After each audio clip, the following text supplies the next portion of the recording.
এরপর দেখো শিক্ষার্থী বন্ধুরা এখানে সিতে বলতেছে pair work, PAIRWORK। Pair work মানে জোড়া জোড়ায় বা দলগতভাবে।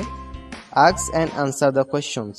ASK আস্ক মানে জিজ্ঞেস করো বা জিজ্ঞাসা করো, এন্ড এবং আনসার, ANSWER আনসার মানে উত্তর, THE দা মানে নির্দিষ্ট, কোয়েশ্চনস QUESTIONS কোয়েশ্চনস মানে প্রশ্ন। তাহলে শিক্ষার্থী বন্ধুরা এখানে বলতেছে ask and answer the questions, জিজ্ঞাসা করো এবং প্রশ্নগুলো উত্তর দাও। দেখো শিক্ষার্থী বন্ধুরা আমরা এখানে 1 নম্বর দেখতে পাচ্ছি, what is Saikat's father's name. এখানে বলতেছে হোয়াট মানে কি, ইজ মানে হয়, সৈকত মানে সৈকত, ফাদার্স মানে বাবা, নেম মানে নাম। তাহলে শিক্ষার্থী বন্ধুরা এখানে বলতেছে সৈকতের বাবার নাম কি। আমরা জানি সৈকতের বাবার নাম হচ্ছে মিস্টার রাশিদুল ইসলাম।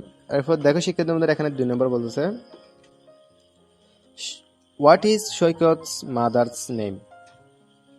হোয়াট মানে কি, ইস মানে হয়, সৈকত মানে সৈকত, মাদার্স মানে মা, নেম মানে নাম। এখানে বলতেছে সৈকতের মায়ের নাম কি। আমরা জানি সৈকতের মায়ের নাম হচ্ছে মিসেস মনোয়ারা ইসলাম। এরপর দেখো শিক্ষার্থী বন্ধুরা এখানে 3 নম্বর বলতেছে what do his parents do in their free time. What মানে কি, ডু মানে করা, ইস মানে তার, প্যারেন্টস মানে পিতামাতা, ডু মানে করা, ইন মানে মধ্যে, দেয়ার মানে তাদের, ফ্রি মানে অবসর, ফ্রি টাইম মানে অবসর সময়। তাহলে শিক্ষিত বন্ধুরা এখানে বলতেছে তাদের পিতামাতা অবসর সময়ে কি করে। দেখো শিক্ষিত বন্ধুরা তার পিতামাতা অবসর সময়ে, তার পিতা অবসর সময়ে গল্প লিখে এবং মিউজিক শুনে, এবং তার মাতা অর্থাৎ সৈকতের মা অবসর সময়ে সেলাই করতে আনন্দ পায় এবং পোশাক তৈরি করে। এরপর দেখো শিক্ষিত বন্ধুরা এখানে 4 নম্বর বলতেছে what does Saikat do in his free time.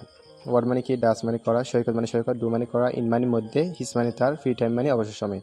তাহলে শিক্ষিত বন্ধুরা এখানে বলতেছে সৈকত ফ্রি সময় কি করে, সৈকত অবসর সময় কি করে।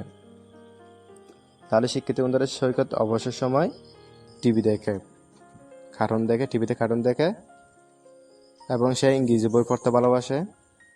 এরপর দেখে শিক্ষিত বন্ধুরা এখানে 5 নম্বর বলতেছে what kind of books does Saikat like. What মানে কি, কাইন্ড মানে দয়ালু, অফ মানে এর, বুকস মানে বই, ডাস মানে করার, সৈকত মানে সৈকত, লাইক মানে পছন্দ। তাহলে শিক্ষিত বন্ধুরা এখানে বলতেছে সৈকত কি রকম বই পছন্দ করে। আমরা জানি সৈকত জীবজন্তু, বিশেষ করে টাইগার এবং বাঘ সম্পর্কে এ ধরনের বইগুলো পছন্দ করে। তোমাদের সুবিধার্থে উত্তরগুলো একসাথে দেওয়া হলো, তোমরা এগুলো ভালো করে লিখে নাও।